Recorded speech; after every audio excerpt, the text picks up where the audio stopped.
Kaixo, hona hemen beste ekuazio bat.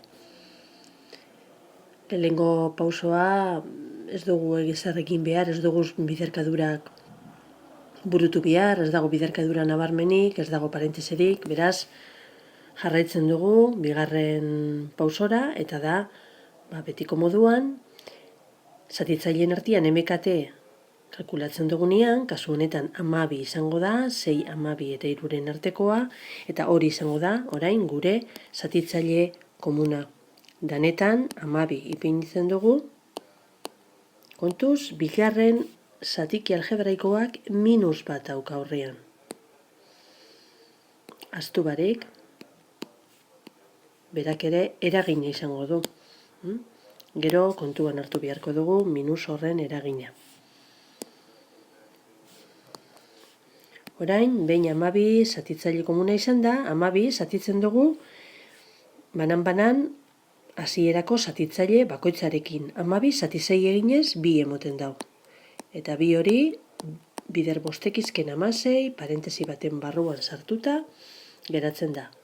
Bigarren atalera pasaten gara, 12 zati 12 bat, beraz, x gehi 8 bardin geratzen da. Minus hori oraindik aurrien dago, zatikiaren aurrien. 12, pargatu hemen, 12 jarri behar dut.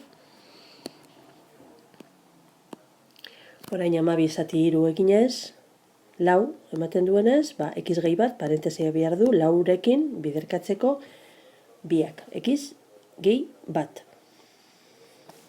Orain geratzen dira hor parentesi batzuk, burutzeko, biderkadura batzuk burutzeko, eta lehenengo kasuan, 2 bider bostekiz, 10x, eta 2 bider minus 16, ken 22.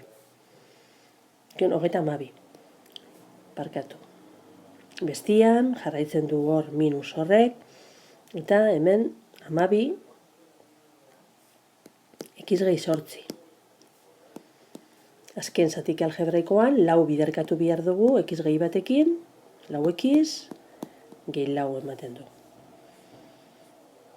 Azaztu, lehen esan duguna, da hemen minus bat dagoela. Kontuan eki beharko dugu bere eragina, zeinuetan. Lehenengo urrengo pausoa, izango da, atal bietan, lehenengo eta bigarren atalean, 12 ipintzea. Zatitzaile komun hori, behin lehenengo atalean, eta beste behin bigarren atalean. Orain, lehenengo atalean, bardin geratzen da, baina bigarren atalean, lehen esan duguna, minus horrek izango duen eragina zatiki algebraikoaren zeinuan. Altatuko dugu x gehi baten zeinua. X gehi 8ren zeinua.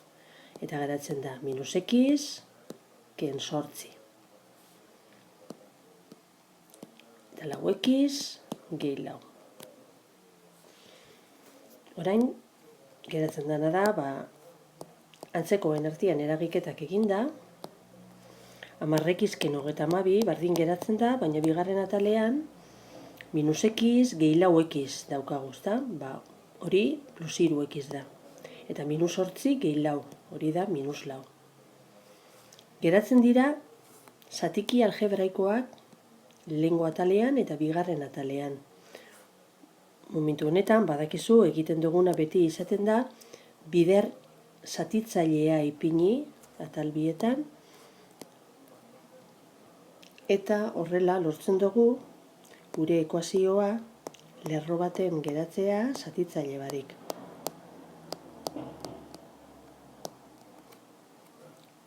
Orain, erabakitzen dugu, xak nun nahi ditugun askatu, nik eskerreko atalean nahi ditut, hau da lehenengo atalean, beraz, minus 32 hori hortik ezabatzeko, 32 pintzen dut atal bietan.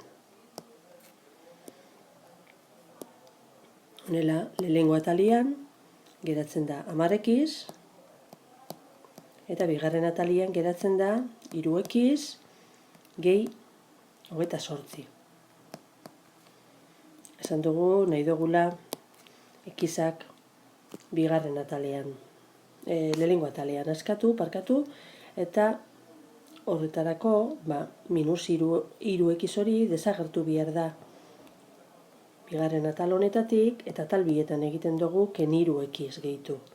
Honela hemen lortzen dugu guztiz ezabatzea ekiz, eta ezkerreko atalian geratzen da 7 ekiz, berdin, 28. Horrengo pausua da, betiko moduan, ekiz guztiz askatzeko, zati 7 eta zati 7 egin atal bietan, eta horrela lortzen dugu ekuazio honen emaitza, ekiz berdin 4.